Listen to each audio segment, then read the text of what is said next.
Okay, 30 minutes. My name is Paul Fenn from a company called Local Power. We have been working with the city and town of Ithaca and Sustainable Tompkins for the past 6 months, 7 months, 8 months.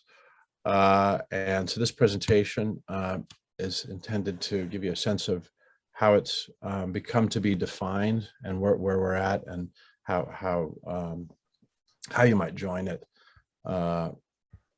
in the coming year. Let me see if I can get this thing. So the background to this is essentially a parallel path between the city and the town focused on climate change. The city arrived at CCA as a strategic concept as part of its Green New Deal efforts, and the town had similar goals, and so it was a easy fit for them to pursue a climate-oriented CCA, recognizing that CCA creates this special opportunity and leverage to scale up and accelerate energy transition, and fits the city's electrification decarbonization framework and approach. And so we have worked on a model of CCA focused on climate, adapted to the specific location and specific goals of the city and town. So, and looking for communities with similar goals, but often with special needs, special interests, and sometimes special goals within that. So the concept of the CCA is, how do you get to rapid decarbonization? Rapid meaning in a decade, not in 3 decades. To sort of cut to the chase, and looking at the whole cause of climate emissions by New York communities. You have what are called addressable carbon sources, and those are sources that local governments are in a position to mitigate or change or transform. Those are electricity, known as power, heating, which included hot water, automobiles, and waste. That would include sewer waste and municipal waste being, in many communities, the 3rd largest cause of greenhouse gas emissions, in addition to other toxins. So if you look at the conventional idea of green, 100% green power, the green upper left-hand corner there, it's only capturing really about 1/4 of addressable carbon when you go 100% renewable, versus looking at all 4 and adapting a CCA program that includes all 4, that a 25% energy transition for all 4 is comparable or greater to 100% renewable energy, and even a 50% is considerably greater in decarbonizing the airshed, so to speak. If you go to 75%, you see a true energy transition taking place, which can only take place if all addressable carbon comes into scope. So that's the basic concept, how you get scale and speed for climate mobilization. And this is where CCA 3.0 so-called comes in. The 3rd version model of CCA developed over the past 25 years is intended to multiply the carbon impact of the CCA, not just improve it or increase it, but multiply it, and to present significant improvements in terms of how quickly the system can be changed, not merely through the procurement of renewable energy certificates, which is mostly how it's done now, or the development of renewable energy supplies at a distance, but a local energy transition in where people live in neighborhoods, which otherwise is very limited under the current business models of utilities and of old CCAs. So under this approach, we have this full spectrum approach to decarbonization across all addressable carbon, but we also want each community to choose what it's willing to do, interested in doing, what its needs are, and what it's ready to do. And so it's not intended to sort of force a cookie cutter on everyone, but to start with power and gas aggregation. That's capturing the half of addressable carbon, because it power, heating, hot water. To add distributed energy resource options for residents and businesses, and these are local renewable energy and energy efficiency measures known as distributed energy resources. To add municipal options, so to decarbonize and electrify municipal facilities, or to start from the beginning with a full menu. So it doesn't require that you jump in 100% in order to join. It recognizes that you have to go through the decision-making process, but that is the intention of the program, to offer you those options. So in terms of the elements of implementation, the key elements: enrollment and billing for voluntary investment in distributed energy resources. And this is facilitating customer choice of solar or geothermal heating systems, or any number of on-site renewable energy efficiency measures that today require essentially a private loan or cash or a third-party ownership to access.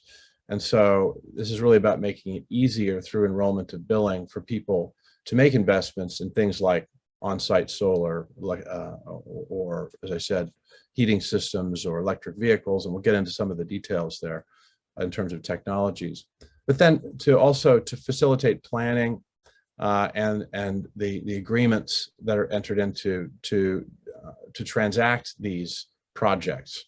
So on one side to enroll the customer, on the other side to pre-qualify vendors and lenders and introduce them to customers to make a choice between options that they have to offer.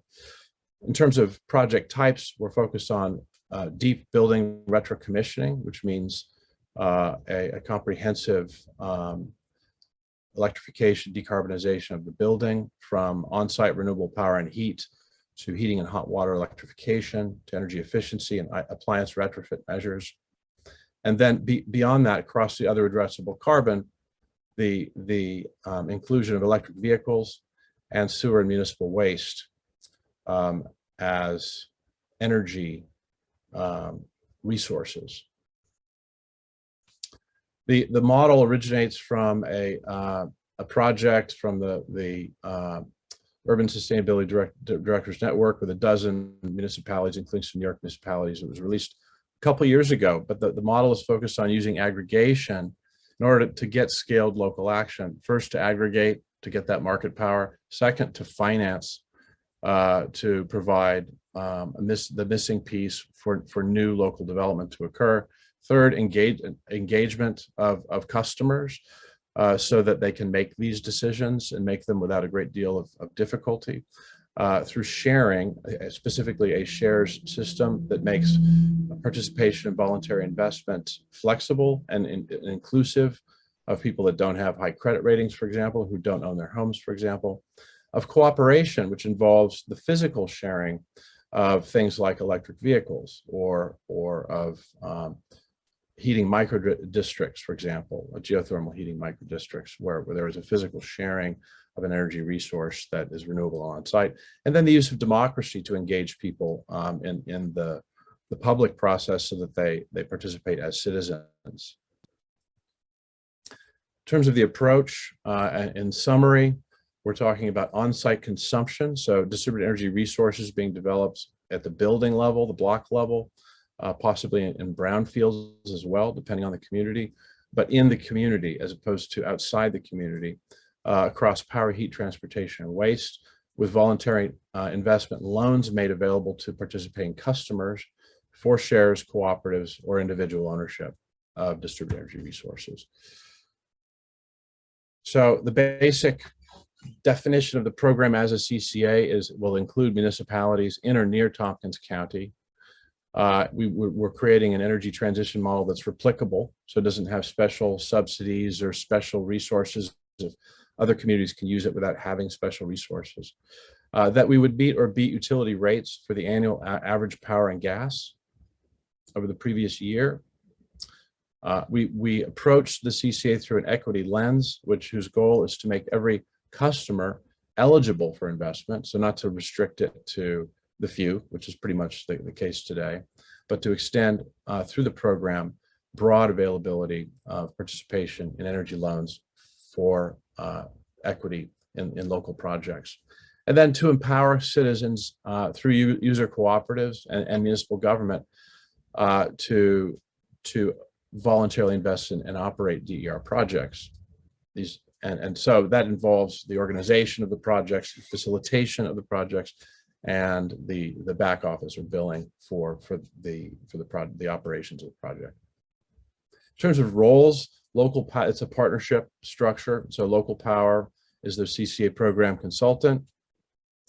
The city of Ithaca is the co-founder of the CCA as well as member, in addition to providing this adjunct, this financial resource that it has organized over the past few years for electrification, decarbonization, to finance distributed energy resources. The town of Ithaca is also a CCA co-founder and member. Sustainable Tompkins is the CCA working group organizer and essentially started this activity with local power and engaged the city and town in a process to get us where we are today. And finally, the Cornell Cooperative Extension, which will provide support in our outreach and education activities. So the basic concept to consumers is here's an opportunity to invest in and share on-site distributed energy resources through a facilitation of owners of buildings and the occupants of those buildings, through standardized agreements so that the parties can easily cooperate and easily participate in projects, to provide billing support, and to monitor, report, and ensure contract compliance by the parties that provide these services. We're going to eliminate barriers for small customers in markets that exclude small customers, unless they're high-income small customers, through an ease of subscription, ease of signing up, through a facilitation of sharing to create essentially a safe zone for people to share energy resources that are physically on their street or perhaps on their building or next door, through the use of direct mail to actively engage people to participate in these ways, through opt-out notification inserts, which are made by the CCAs to offer alternative products, but also to offer the opportunity to opt out of the service as required by the state. It will overcome credit rating requirements that currently restrict voluntary investment in DERs to a small minority of the population. No building ownership will be required, another sort of barrier to voluntary investment and equity. And to run a secure loan portal using an app so that customer-specific information can be made available to each customer, both to evaluate these investments and to track their performance.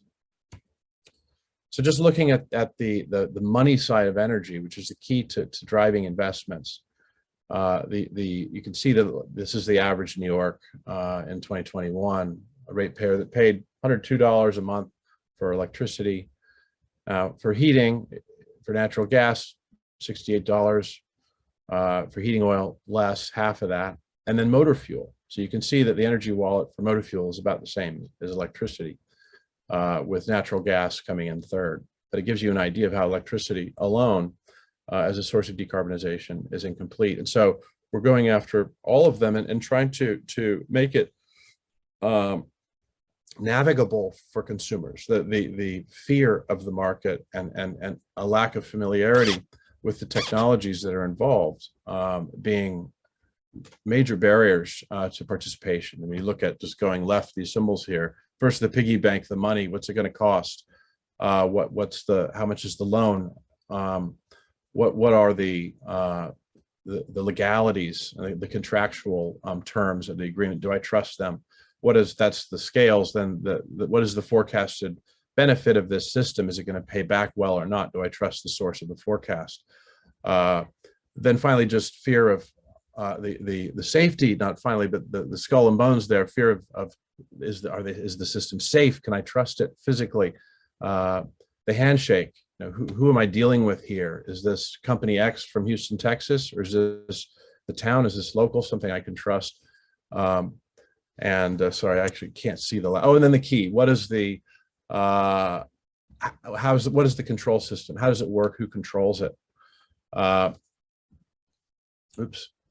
And so through these, by assisting with that customer engagement, which is really a big part of the program, there's also the use of data to lower the cost of developing these types of facilities, because the engineering costs are primarily the sort of cost center that drives up urban area on or in-home on business energy systems. And so the reducing those engineering costs and reducing the customer acquisition costs are significant ways to bring down the prices that can be offered for the systems. And so data analysis and CCAs have unique access to actual energy usage data for electricity and gas to evaluate buildings and design solutions for them, to target energy intensive areas to get the biggest bang for the buck, and to create and design energy resilience benefits to building owners and occupants. Most systems today just shut off when the grid goes down. It doesn't have to be that way. And so in terms of the timeline, the list there goes down, but the arrows just reflect the list.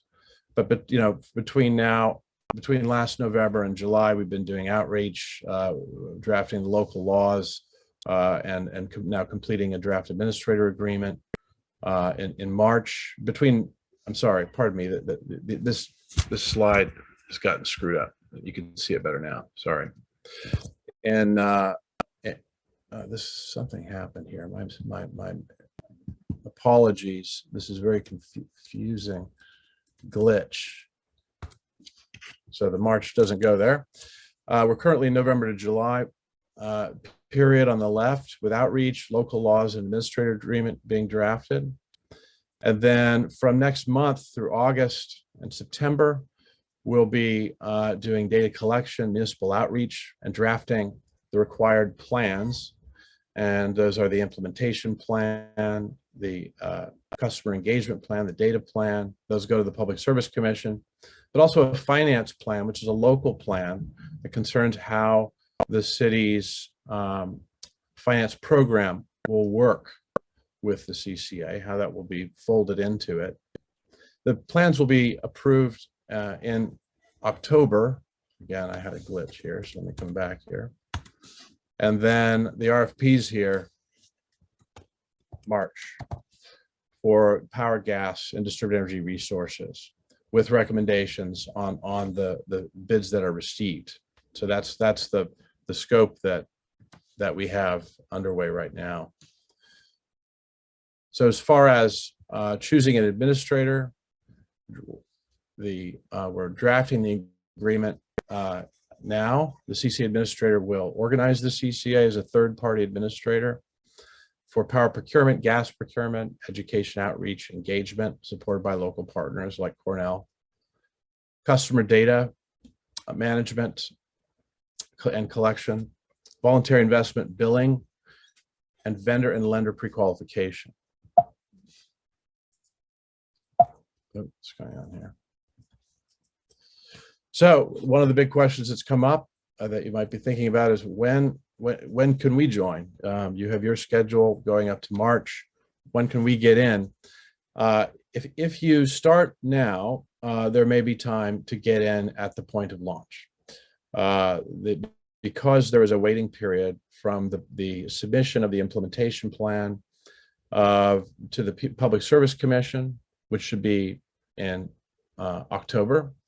There would be a waiting period of some months before we receive approval. And during that period, there would be time to adopt the implementation plan and submit it so that by the time we get approval, we could include your municipality in the RFP. The RFPs, I should say, that go out for power, gas, and distributed energy resources. So otherwise, we anticipate a short-term contract initially, so that if you don't want to start your local process focused around the adoption of a local law now, if you want to wait, then there would be probably a 1-year wait from the time that we launch our program. So there's a chance to get in now. Really, by the town, the city will vote on their local laws. We're expecting in August, and once that's done, you'll have a boilerplate to work with to have your local public hearings and adoption of local laws in the following months, so that we would have time to get you in.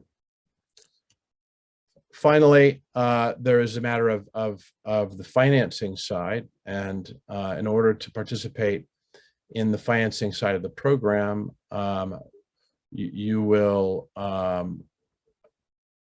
need to consider joining an intermunicipal agreement with the city of Ithaca in order to participate in that program and access those financial resources, or provide your residents and businesses who participate in the CCA with access to energy loans to voluntarily invest in shares and in cooperatives as described. And that concludes my presentation. Thank you, Paul. I think you can stop sharing, but if need be, we can always go back to a specific slide. And you did great. You did less than 30 minutes. All right. Because we definitely wanted time for Q&A. I just want to stress one of Paul's early points. You know, we're Tompkins County, so we like to do things proactively. We like to be innovative.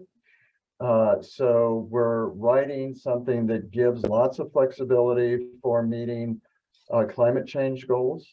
But we recognize several municipalities may just start out with that early component of joining. I just want to join a CCA, and maybe down the road grow into other parts. So that's definitely part of the process. But in what we submit to the Public Service Center, we have to give this more complete picture to keep the door open for other municipalities, adding on the DER and some of the finance goals later on. But I wanted to stress Paul's early point that you can start with just a more basic component of this robust picture.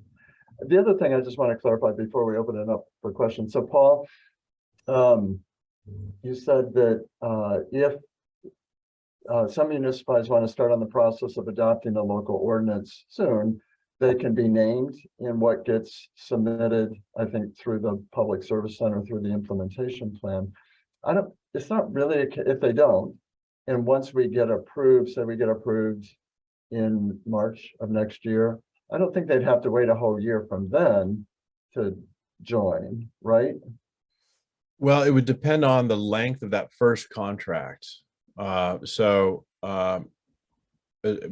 could go very short on the initial contract. It's difficult to predict exactly, because when we go out to market, it depends on what's going on in the market at that time. And you're talking about the the RFP, the contract we would be signing with a CCA administrator. No, well, I'm talking about the RFPs for power supply, gas supply, and DERs. So that's sort of the end output that once the city and town adopt the implementation plan, that we will have the green light to issue those RFPs once the Public Service Commission approves the plan. So we're basically in a waiting game at that point, waiting for the Public Service Commission. And that creates a window, really, where the municipalities that are 1 or 2 months behind adoption, the city and town of Ithaca, would have time to hold hearings and adopt those documents, but it would take a concerted effort to do so, but would have a couple of months to do that. So if they were prepared earlier, and that would be, I think, by starting on their local laws immediately after the adoption of the city and town's local laws, and getting those done so that they're prepared to deal with the implementation plan once it is submitted to the Public Service Commission. They know what they're dealing with. And I think the expectation would be, so just for the city and the town ordinance are basically the same ordinance. Yeah. We would expect other municipalities would basically use what we're bringing to our elected bodies as your template as well. So it's not like you're starting from scratch.